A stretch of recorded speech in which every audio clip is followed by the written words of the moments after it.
Fenomena cuci darah pada remaja akibat gagal ginjal.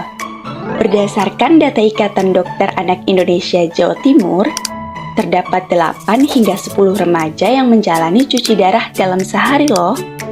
Selain itu, di RSUD Kabupaten Buleleng, Bali, tercatat ada 3 remaja yang melakukan cuci darah. Kasus ini meningkat 2 kali lipat dari tahun 2023. Hal ini menandakan adanya fenomena perubahan tren pasien cuci darah. Dari yang biasanya terjadi pada usia dewasa, kemudian mulai banyak terjadi pada usia muda. Pengobatan cuci darah ini merupakan akibat dari adanya penyakit gagal ginjal.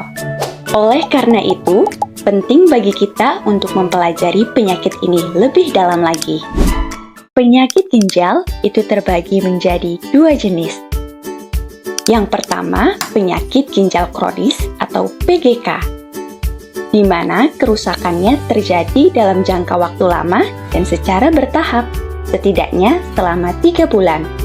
Dan yang kedua, penyakit ginjal akut atau PGA, di mana kerusakannya terjadi dalam kurun waktu yang singkat dan secara tiba-tiba, yakni dalam hitungan jam hingga beberapa minggu saja. PGK dan PGA memiliki tanda dan gejala yang hampir sama loh, yakni antara lain adanya perubahan kebiasaan buang air kecil dan perubahan volume urin, tubuh mudah merasa lelah, muncul rasa gatal dan ruam di kulit, merasa mual dan nafsu makan menurun disertai muntah, dan mengalami sesak nafas. Namun, pada penyakit ginjal kronis, terdapat tanda dan gejala lainnya, yaitu terjadinya pembengkakan di setiap bagian tubuh dan adanya rasa nyeri pada pinggang bagian bawah. Meski gejalanya hampir sama, namun penyebab 2 jenis penyakit ginjal ini berbeda loh. Pada penyakit ginjal kronis dapat terjadi karena kelainan bawaan atau genetik pada ginjal, penyakit autoimun, diabetes mellitus atau penyakit kencing manis, tekanan darah tinggi, dan obat-obatan tertentu yang salah penggunaannya. Sedangkan pada penyakit ginjal akut dapat terjadi karena kekurangan cairan tubuh, infeksi bakteri atau virus, paparan zat-zat beracun baik obat maupun bahan kimia, kurangnya aliran darah ke ginjal akibat syok, dan cedera otot parah sehingga melepaskan zat perusak ginjal. Selain faktor penyebab tadi, terdapat faktor penyebab umum yang meningkatkan resiko terjadinya penyakit ginjal pada remaja, yakni antara lain: pertama, riwayat keluarga. Jika ada anggota keluarga yang memiliki penyakit ginjal, maka risiko terkena penyakit ginjal pun meningkat. Kedua, obesitas. Obesitas dapat meningkatkan risiko diabetes dan tekanan darah tinggi, sehingga risiko terkena penyakit ginjal pun meningkat.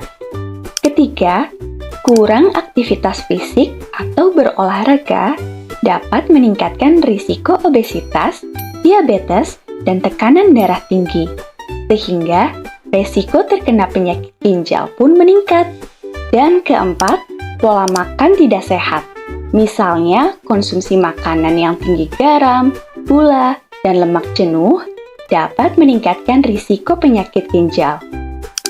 Lalu, bagaimana sih penanganannya?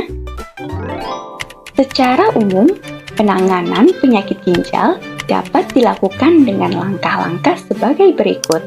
Pertama, mengenali dan mengidentifikasi adanya penyakit ginjal dengan berkonsultasi pada dokter. Kedua, melakukan pemeriksaan medis.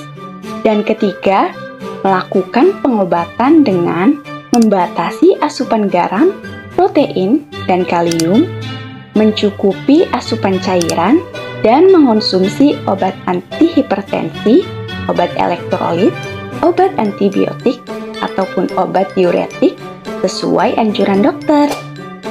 Namun, terdapat penanganan spesifik pada tiap jenis penyakit ginjal ini. Pada pasien dengan penyakit ginjal kronis yang kondisi ginjalnya parah, Penanganannya dilakukan dengan terapi pengganti ginjal seperti dialisis peritoneal dan hemodialisis atau biasa kita sebut cuci darah.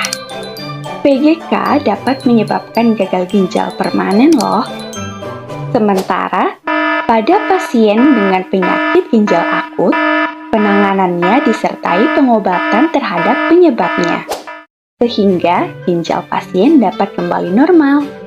Pasien PGA juga tidak perlu cuci darah apabila kondisinya tidak parah. Wah, begitu seramnya penyakit ginjal ini ya. Oleh karena itu, mari kita lakukan langkah-langkah pencegahannya dengan cara: pertama, rutin berolahraga secara teratur. Kedua, hindari minuman alkohol dan rokok. Ketiga, hindari menahan buang air kecil.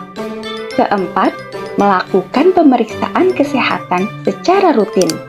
Dan yang terakhir, menjaga berat badan dan pola makan sehat yang bergizi seimbang dengan cara membatasi konsumsi makanan minuman manis yang tinggi gula, membatasi asupan garam atau makanan tinggi natrium, menghindari makanan atau minuman tinggi zat pengawet, perisa, dan pewarna buatan, menghindari makanan berlemak atau berminyak, dan perbanyak minum air putih. Mari cegah cuci darah di usia muda dengan jaga kesehatan ginjal kita.